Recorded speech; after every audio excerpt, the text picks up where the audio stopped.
Baraza la Vijana la Taifa.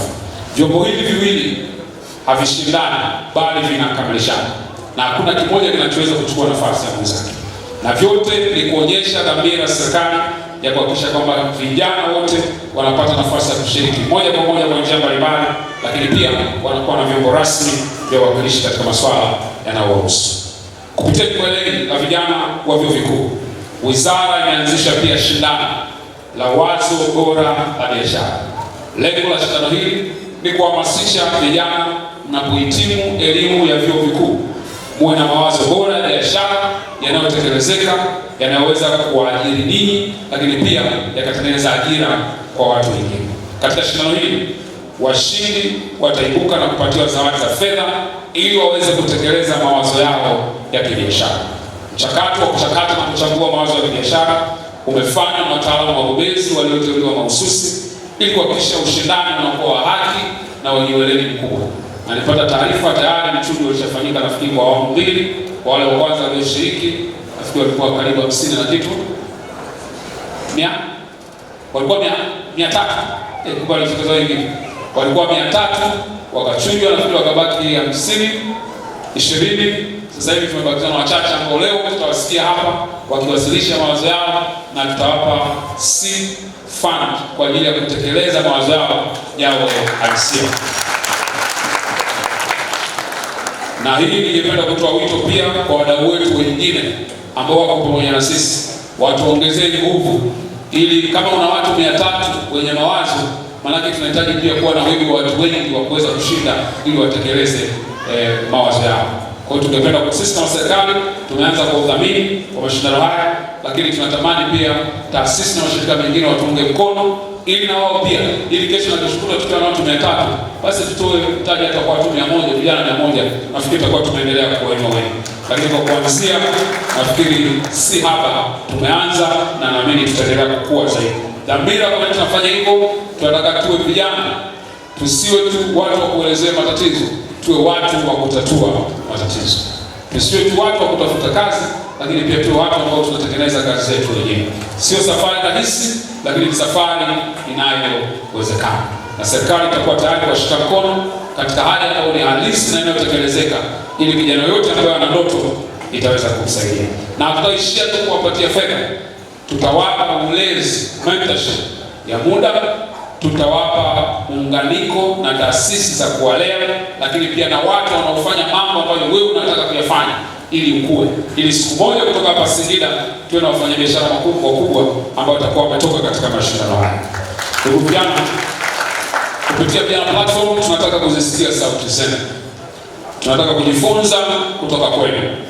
Tunataka kushirikiana na nyinyi kama sehemu ya suluhisho. Tunataka kuwawezesha pia kutimiza ndoto zenu. Mimi nimepewa dhamana kama kuwa waziri wa wizara hii, lakini haimaanishi kwamba nina majibu ya maswali yote ya vijana wa Tanzania. Haimaanishi kwamba mimi ndio kijana mwenye akili kuliko vijana wote katika nchi ya Tanzania. Nimepata nafasi kwa mapenzi ya Mwenyezi Mungu na mapenzi ya rais mwenyewe niwawakilishe ninyi kama vijana, ili kazi hiyo ya mafanikio na rais, na mhitaji kila kijana awe sehemu ya wizara hii ambayo ni wizara yenu ninyi wenyewe. Huu ni mpango wenu, ili programu yenu. Mafanikio yake yanategemea ushiriki wenu, nidhamu yenu, lakini pia hali yenu ya kujituma.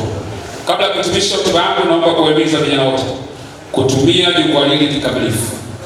Jiungeni kadiri mtakapopewa maelekezo, shirikini katika mijadala, toweni mawazo, anzisheni miradi na tumieni fursa zinazotolewa na serikali.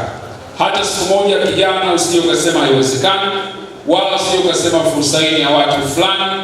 Siku zote never say no to yourself before you have tried. Usijiambie hapana kabla hujajaribu. Kuna milango inayofunguka kwa kutumia ufunguo, lakini siku hizi kuna milango inafunguka pale unapoisogelea, inaitwa automatic door. Ukikaa mbali ni kweli mlango umefungwa, lakini ukikaribia unagundua ule mlango ulikuwa wazi, ulikuwa unakusubiri uweze kusogelea. Kwa wewe ni vivyo hivyo. Unapoona fursa, usiseme hii fursa tayari na watu.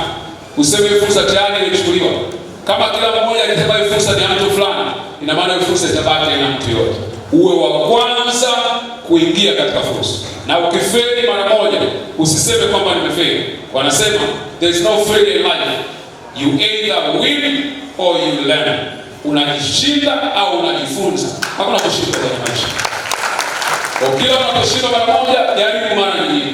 Unaposhinda kitu kimoja, jaribu mara nyingine. Siku moja nilishia kwenye Facebook pale, nikaonyesha biashara 11 ambazo nimezifanya na zote zilifeli. Kabla sijafanikiwa kwenye biashara ambazo ninazo sasa hivi. Zote zilifeli. 11. Nilipoteza na mtaji wangu. Lakini sikuacha. Kwa nini? Kitu chochote kinachokupiga uanguke chini, inuka mara nyingi mpaka kichoke kikupiga, kisemea jamaa ameshindikana. Hiyo maisha yetu. Kwa hiyo uwe na attitude ya kushinda. Washindi kwenye maisha sio wale wenye akili sana. Washindi kwenye maisha sio wale ambao wana uwezo mkubwa sana. Washindi kwenye maisha ni wale wasiokata tamaa. Wanaosoma neno la Mungu, Biblia inatueleza, inasema mbio sio kwa wale wenye kasi, vita sio kwa wale wenye nguvu, lakini bahati na wakati unawapata wote. Na wewe pia ndio hivyo. Usiseme kwamba mimi siwezi, mimi sifai au mimi sitafanikiwa. Hapana. Jaribu tena na tena na tena mpaka pale kile kinachokufelisha kiseme huyu mtu ameshindikana kufelishwa, ngoja tumwachie tuende kwa watu wengine. Maki kubwa ya watu wanaofanikiwa ni resilience na consistency. Chochote ambacho unakifanya kwenye maisha yako ama ukifanya kwa kumaanisha, usiingie katika mkumbo wa vijana waliokata tamaa. Hakuna faida yote katika kukata tamaa.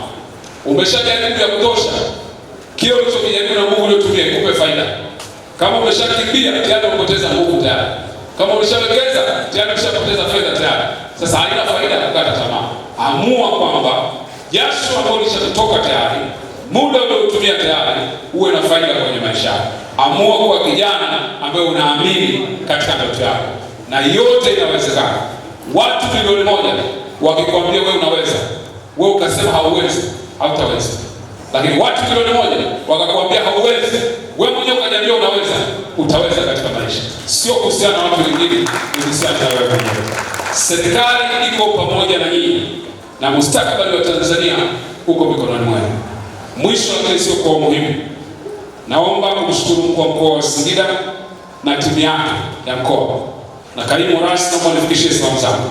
Napenda kumshukuru mkuu wa chuo cha TS Singida na vyuo vyote ambao vimeshiriki pamoja nasi katika uandaaji huu.